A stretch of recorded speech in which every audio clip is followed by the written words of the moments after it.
Baik, Assalamualaikum warahmatullahi wabarakatuh. Kembali lagi ya ke mata kuliah Sistem Kearsipan di pertemuan kedua ya dari rangkaian eh, materi atau mata kuliah dari Sistem Kearsipan atau Dokumen Manajemen Sistem.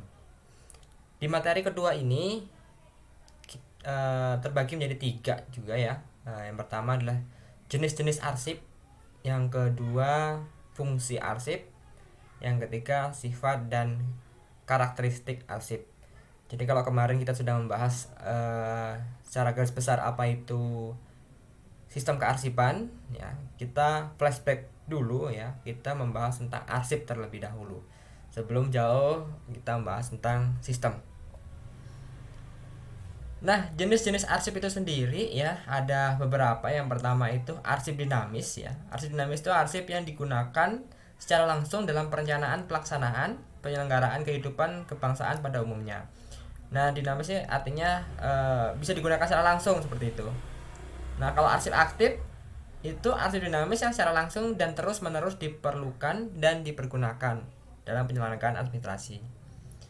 Jadi biasanya arsip aktif ini data-data yang terkait dengan hal-hal yang dipakai secara terus-menerus, misalnya data-data penduduk ya, atau data-data masuk masyarakat ya, ininya kayak nik, alamat gitu ya. Nah, ini masuk arsip aktif. Arsip inaktif itu arsip dinamis yang frekuensi penggunaannya ya untuk penyelenggaraan administrasi sudah menurun. Jadi arsip dinamis yang frekuensi penggunaannya, jadi kalau tadi itu aktif itu terus menerus, kalau inaktif ini tadinya aktif tapi sudah menurun penyelenggaraan. Contoh misalnya data arsip atau dokumen tentang COVID misalnya ya. Nah, ketika COVID-nya turun, mungkin arsip ini akan inaktif, artinya akan jarang digunakan gitu. Jadi sudah menurun gitu. Terus yang nomor 4, arsip statis. Arsip statis ini adalah arsip yang tidak dipergunakan secara langsung untuk perencanaan penyelenggaraan kehidupan kebangsaan pada umumnya. Jadi maupun untuk penyelenggaraan sehari-hari di administrasi negara ataupun hal yang lain. Jadi arsip statis ini yang tidak dipergunakan secara langsung ya. Jadi perlu diolah lagi untuk mungkin tujuan-tujuan tertentu seperti itu. Ya, nomor 5, arsip duplikasi. Ya, arsip duplikasi ini arsip yang bentuk maupun isinya sama dengan arsip lainnya. Biasanya kalau dalam sistem kearsipan ini kita berbicara dengan duplikat, ini kita bicara dengan backup ya. Jadi ada backup data. Kalau dalam arsip konvensional itu ada namanya arsip duplikasi seperti itu. Nah, fungsi arsip itu sendiri yang pertama yaitu fungsi primer. Itu nilai guna arsip yang didasarkan pada kepentingan pencipta arsip ya, sebagai penunjang saat tugas yang sedang berlangsung maupun setelah kegiatan. Ini fungsi primer itu fungsi yang paling utama. Kalau fungsi sekunder ini biasanya digunakan untuk kepentingan lembaga atau perorangan atau instansi ya. Sebenarnya umum, cuman dia sebagai data-data penunjang saja. Jadi nilai guna sekunder meliputi nilai guna pembuktian dan penginformasian. Biasanya kalau fungsi sekunder arsip ini sebagai lampiran seperti itu. Sifat karakteristik arsip ya, ada yang pertama autentik, yaitu informasi melekat pada wujud asli seperti informasi mengenai waktu dan tempat.